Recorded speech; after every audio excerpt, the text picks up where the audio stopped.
পরিষ্কার শেখ রবিউল আলম মির্জা ফখরুল ইসলাম আলমগীর বলেছেন এ কথা বলার অবকাশ নেই যে মানুষ জেগে ওঠেনি, হয়তো তাদের জেগে ওঠাকে কাজে লাগিয়ে চূড়ান্ত বিজয় অর্জন করা এখনো সম্ভব হয়নি। সেই আন্দোলন নিঃসন্দেহে আরও বেগবান হবে অতি শিগগিরই।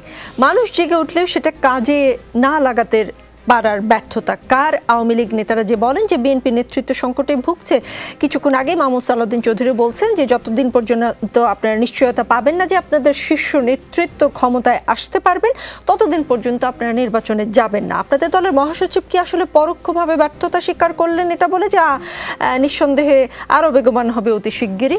2 মিনিট সময়। আমি ঠিক বুঝিনি আর কি রাজনীতিতে সালাউদ্দিন কি বোঝে।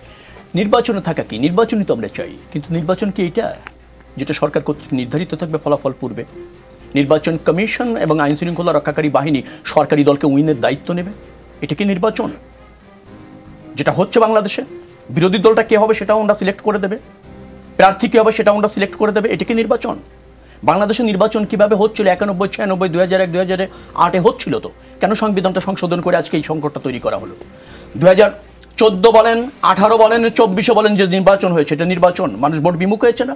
রাজনৈতিক দলগুলি বর্জন করেছে না? মানুষ জেগে উঠলেও কাজে লাগাতে পারেননি কেন? মানুষ জেগে উঠেছে, আমি বলেছি চূড়ান্ত বিজয় হয়নি, এটা ঠিক আছে, কিন্তু চূড়ান্ত বিজয় আমরা তো রঙে ভঙ্গ দিনে। চূড়ান্ত বিজয় হবে, বিএনপি সঠিক নেতৃত্বে আছে বিধায় বিএনপি রাজনৈতিক দল হিসেবে ঐক্যবদ্ধ, সবচেয়ে জনপ্রিয়। 95% মানুষ বিএনপির আহ্বানের সাড়া দিয়ে ভোট বর্জন করেছে। উপজেলা নির্বাচনগুলি করছেন, মানুষ ভোট বিমুখ, ভোট দিচ্ছে না, ভোটার শূন্য অবস্থা। এখন এই সমস্ত মানুষ একটা অপ্রতিরোধ্য শক্তিতে পরিণত হয়ে সরকার হটানোর আন্দোলনের জন্য প্রস্তুত হয়েছে, সেটা হবেই। উনি বললেন মানুষ সাথে না থাকলে নাকি ক্ষমতায় থাকা যায় না। ৭৪ পাশে মানুষ ছিল নাকি ক্ষমতায় থাকেনি? হোসনি মুবারককে মানুষ ভোট দেয়নি, তার বিরুদ্ধে আন্দোলন করেছে, দীর্ঘদিন ক্ষমতায় থাকেনি। স্টালিনকে মানুষ সমর্থন করতো না, দীর্ঘদিন ক্ষমতায় থাকেনি। আইয়ুবকে সমর্থন করতো না, দীর্ঘদিন ক্ষমতায় থাকেনি। আওয়ামী লীগকে সমর্থন করে না, দীর্ঘদিন ক্ষমতায় আছে না। এটা একটা স্বৈরতন্ত্র সতীক। এটা কি রাজনৈতিক দল নাকি আওয়ামী লীগ?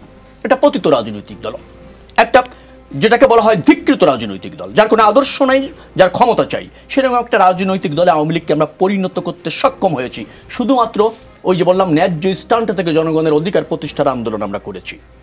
আওয়ামী লীগ ক্ষমতার বাইরে নেওয়া যায়নি, কিন্তু রাজনৈতিক দল হিসেবে আওয়ামী লীগ ডিস্ট্রয় হয়ে গিয়েছে। আওয়ামী লীগ আগামী দিনে দীর্ঘদিনের রাজনৈতিক যুগ ইতিমধ্যে পড়েছে, আর ক্ষমতার থেকে যেতে যত দেরি হবে, আগামীতে রাজনীতিতে ফিরে আসতে তার চেয়ে বেশি দেরি হবে আওয়ামী লীগের।